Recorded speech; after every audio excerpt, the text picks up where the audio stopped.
Okay, so here we go. This is the last part in this brief introduction to René Girard, which ended up being not as brief as I thought it would be.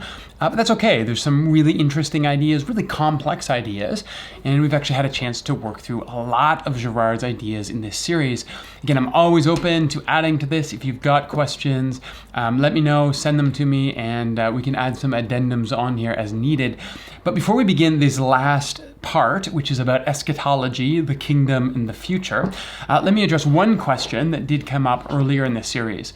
Somebody asked this: is Girard saying that all of our desires, everything that I want in my life, even when I want to eat a sandwich, this is all because of mimesis, that I'm just copying someone? And the answer is no. Girard uses the language of wants and desires differently.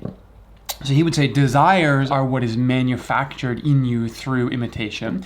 Wants are simply, human experiences. Like you want food, you need shelter, you need love, you want these things, and that's normal. That's part of being a human.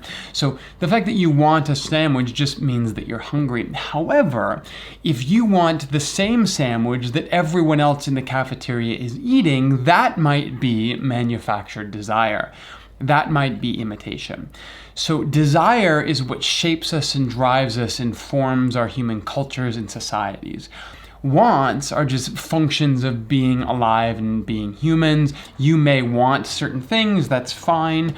When you are driven to desire through imitation and seeing what another has, this is where you are giving into mimesis. So today we're going to talk about this final step in Girard's theories. It's the idea of eschatology, the future, the kingdom of God. What does that mean for us when it comes to things like universalism in Christianity? And ultimately, what does that mean for something like evangelism? For those of us who grew up in traditions of Christianity where we were told it was important to evangelize, to share the good news, the gospel, or the evangelion. I'll read you a quote from Girard. I think we used this one earlier in the series, but I'm going to read the full quote here and we'll start there. Girard says this: "The powers are weakened." Remember, this is because Christ has unveiled the scapegoat mechanism to us. The scapegoat mechanism is no longer free to have control over us. It's weakened, and it's no longer going to perform the function to keep us all in check. So the powers are weakened. They're not able to perform as they used to.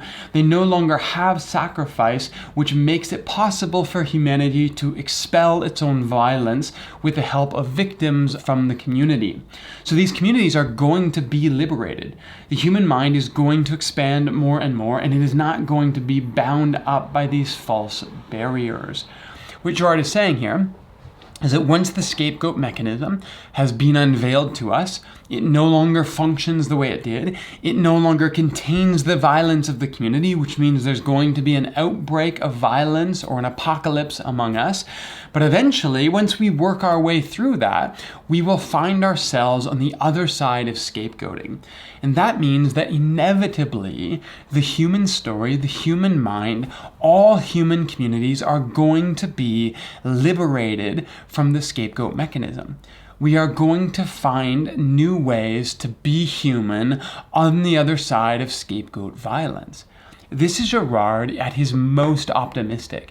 He is saying here that through Christ, all of the human story will be liberated from the violence that we use to maintain our illusion of peace.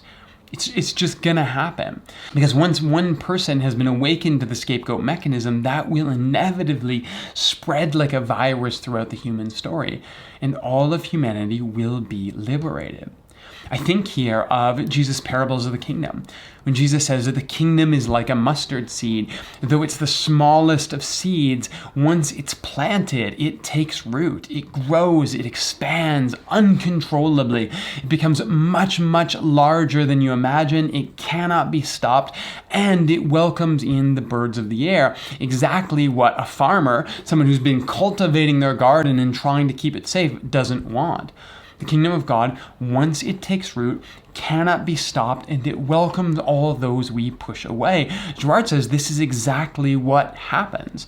The scapegoat mechanism, once it's been unveiled, loses its power over us, and the kingdom of God takes precedence in us and through us in the world. Now, what does that mean for something like universalism? Well, at its surface, what Girard is saying here is that the kingdom cannot be stopped. And I think most Christian traditions would agree to this.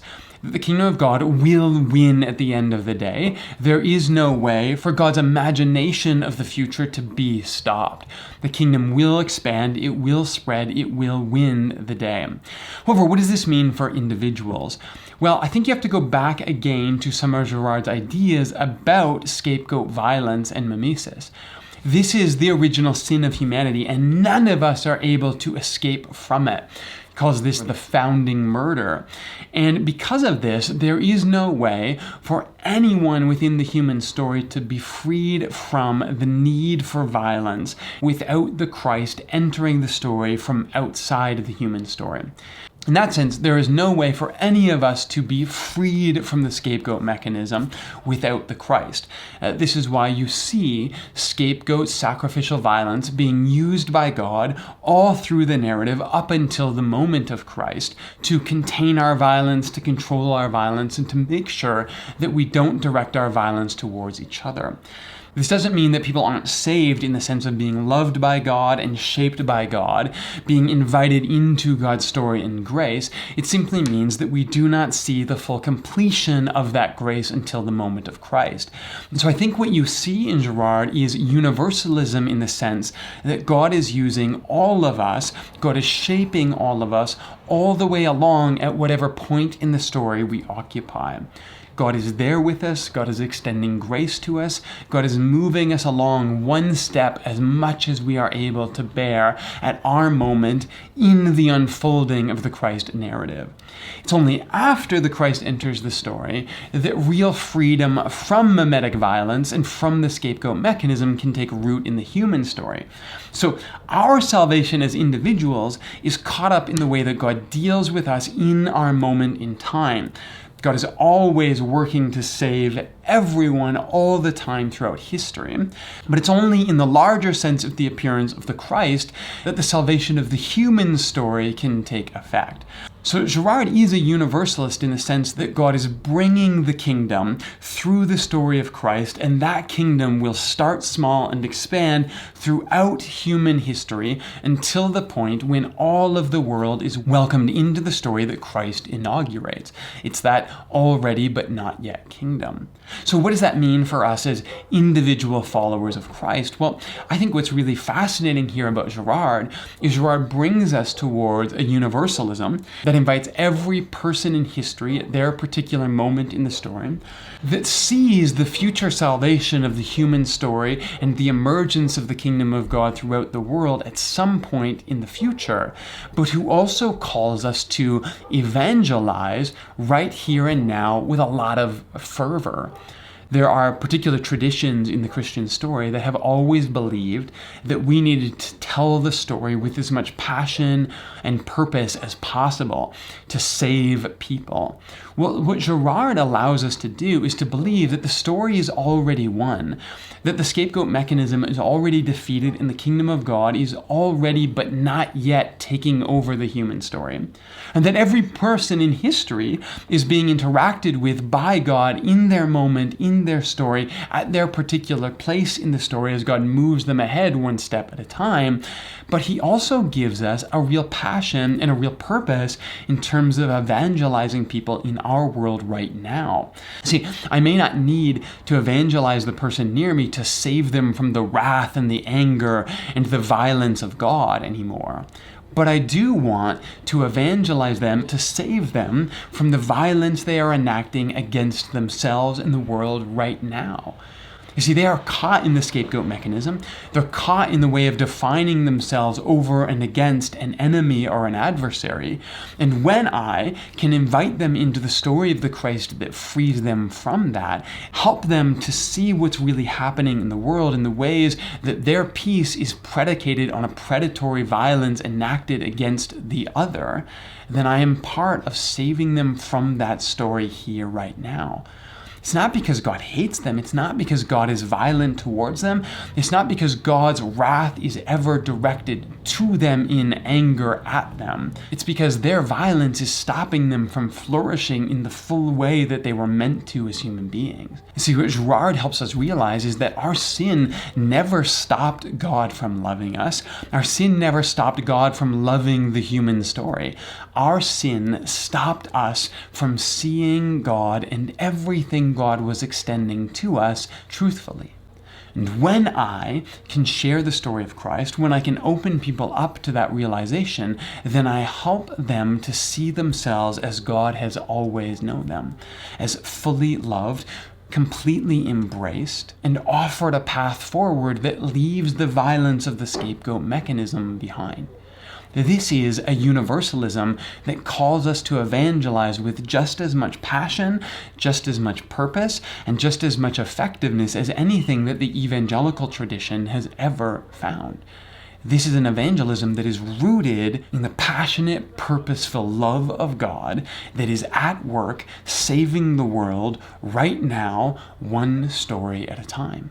And for me, this is incredibly motivating. I mean, I'm a pastor of a local community here in Calgary, and every week I get up and I preach the good news. I tell people about the story of Jesus. I have spent years of my life studying in both an academic and a pastoral setting what it means to tell the story of Jesus well. And Girard allows me to be optimistic, to be universalistic, to be fully embedded in the story of a God that loves everyone all the time, and yet to do that with purpose and passion and evangelism as this driving motivation in my life. Not because I ever have to save anyone from God, but because I get to be part of the story of how God is saving each of us from the violence and the sin that has mired us in the perpetuation of the scapegoat mechanism. This is an incredibly beautiful way to think about the Jesus story because it combines the atonement that sits at the core of Christian dogma, this idea that through the birth, life, death, and resurrection of Jesus, we are made at one with God. It calls us to live that out in meaningful ways as we address systemic and social injustice in our world. And then it calls us to participate in this ongoing growth of the kingdom of God, this kingdom that starts small, that takes root, and that cannot be stopped. Many people have recognized that the core of Jesus' message is about the kingdom of God.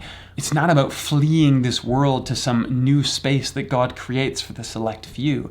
It's about the evangelization and the transformation of everything around us as the Jesus story takes hold.